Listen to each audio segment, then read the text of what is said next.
private religious schools, because 97% of private schools are in fact religious, do you reckon they're good or bad for the education system as a whole?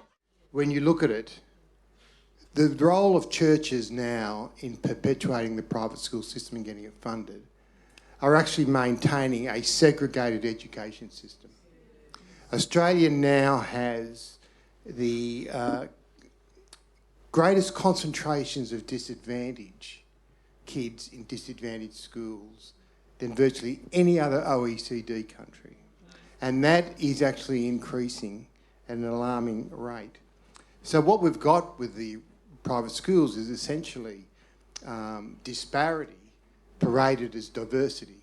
And I always kind of get bemused when the Catholic Church try and portray themselves as somehow their schools are a bit like a public school, except it's got a crucifix. But only with fees. Got a crucifix at the front, but it's largely the same kind. Well, it's not true.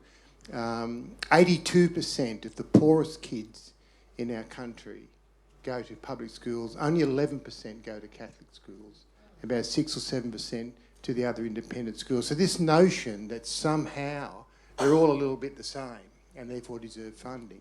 And it's the same with all the other equity areas, whether it be Aboriginal kids or kids with disability or kids in remote schools and so on. The same levels of kids going to public schools. So the churches are playing, if they ever did play a positive role, they certainly are not for the last 30 years or so, played anything but a disgraceful role in actually segregating our society.